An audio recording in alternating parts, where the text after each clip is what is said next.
The screams of predators echoed from deep inside the forest, a chilling reminder that nature's hunters were always on the move. In today's video, we'll uncover how Australian hunters approach and deal with these cunning animals, especially in regions where fox attacks have become a serious and costly threat. Across Australian poultry farms, the damage caused by foxes has reached levels that farmers can no longer ignore. Every year, an estimated $15 million worth of livestock is wiped out under the cover of night. Foxes slip silently into barns and pens, attacking without ever being detected. On average, a single farm can lose between 2,500 and 3,000 chickens annually, and that number only represents a portion of the devastation foxes cause nationwide. In states like New South Wales and Victoria, where fox populations are the most concentrated, the attacks occur frequently. Much of this problem stems from human encroachment into natural habitats, forcing foxes to move closer to farmlands in search of food. Farmers face a double burden: the economic loss from livestock deaths and the constant fear for their family's safety, especially when foxes venture near homes. One peaceful evening in a crowded residential area of Melbourne, a chaotic event shattered the calm. A fox emerged from the darkness and lunged at a man walking along the street, knocking him down and attacking with surprising aggression. Emergency responders rushed him to the hospital, and although his injuries were not life-threatening, the incident sparked widespread concern. Discussions about the rise in fox attacks throughout residential communities became a pressing topic, as people grew increasingly worried about their own safety. In response, many residents began setting up strategic fox traps around their properties. These traps are simple in design, but highly effective. They're usually placed at forest edges, near barns, or in areas where foxes frequently travel.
Traps are carefully baited and checked daily to ensure both the safety of people and the effectiveness of the setup.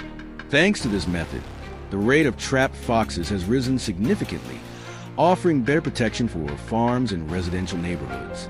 To further tackle the situation, the Australian government has established fox hunting competitions in several states. Participation requires completing professional training and holding a valid hunting license. Hunters must fully understand proper trap setting techniques to avoid harming unintended wildlife or endangering humans. The greatest challenge in fox trapping is identifying the exact locations foxes frequent, which demands in-depth knowledge of their behavior, movement patterns, feeding habits, and preferred terrain. Harsh weather and rugged landscapes also create obstacles for hunters, especially in remote regions with thick bushland. However, determined participants continue to persevere. Statistics show that in New South Wales alone, hunters successfully capture around 20,000 red foxes each year. This achievement requires exceptional patience and skill from everyone involved. During hunting operations, teams often use trained hunting dogs to boost efficiency. These dogs are specially conditioned to detect and chase foxes, guiding hunters to their exact location. They work with incredible precision, Yet hunters are still limited to capturing between 5 and 10 foxes per day under local regulations. Nighttime hunting demands even higher technique and awareness. While foxes have reduced visibility in the dark, hunters themselves must stay extremely cautious, moving quietly and relying on sharp aim even under low-light conditions.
By combining carefully placed traps, regulated firearm use, and trained dogs, Australia has made significant progress in reducing damage caused by foxes. Their control efforts have helped prevent countless attacks each year, both on livestock and on people. Although foxes cause roughly 25,000 farm attacks and around 1,500 human encounters annually, ongoing measures have helped reduce their population by over 60%. With approximately 15,000 foxes removed each year. Traditional tools like bows and arrows are still used by some hunters. They offer a quieter approach, but require exceptional skill and patience, making them unsuitable for inexperienced hunters. Popular licensed firearms, such as the Remington 700 and the Winchester Model 70, are widely valued for their accuracy and reliability in fox management. Meanwhile, bows from brands like Hoyt Archery and Bear Archery remain preferred by hunters who want a silent but precise method. Despite the usefulness of these tools, some groups oppose the use of weapons, arguing that without strict regulation, they pose risks to both humans and the environment. Opponents also worry about the potential increase in community violence. Still, many farmers insist that regulated firearm use is essential to protect their poultry and livestock from relentless predators. Now, let's shift to Germany, where residents face a completely different invasive species crisis. In mid-August 2022, massive forest fires swept through the state of Brandenburg, burning hundreds of acres of land. Much of the vegetation was destroyed, leaving almost 200 baboons without food. Forced to move, the baboons migrated toward major cities, adapting at an alarming rate. Their population exploded 84,000 across the country, turning once quiet neighborhoods into chaotic zones of constant baboon activity.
Some curious residents trying to approach the animals were attacked and thrown to the ground, though bystanders managed to prevent serious injuries. Roads became congested for hours as baboons dashed across streets and climbed onto rooftops. More than 60 traffic accidents were linked to their sudden appearances, costing thousands of dollars in vehicle repair fees and medical checks. Public frustration grew rapidly, and it became clear that authorities needed to restore safety and stability. Germany responded by initiating tightly controlled hunting programs and targeted extermination campaigns. Thanks to these measures, the baboon population dropped dramatically from 84,000 to just 2,000 in 6 years. A hunting season from August to February was introduced, requiring hunters to carry a valid baboon hunting license. Hunting baby or pregnant baboons was strictly forbidden, as well as using poison bait, which could harm other wildlife. Hunters were required to undergo at least 6 months of professional training, learning how to use bait effectively and how to set up camouflage tents near streams or food sources. This allowed them to minimize the animals' alertness and maximize success. Navigating wild terrain required teamwork, especially in mountainous regions where injuries are common. Hunters with strong vision and tracking skills had a clear advantage, as understanding baboon trails significantly increased their chances of success. After reducing the population, German authorities introduced a sterilization program for the remaining baboons before releasing them back into the wild. Highly qualified veterinarians supervise the process to ensure safety and prevent overpopulation from occurring. To prevent baboons from returning to cities, sound frequency barriers were installed at city borders. These devices emit tones that annoy baboons but do not affect humans or other animals, helping maintain a peaceful environment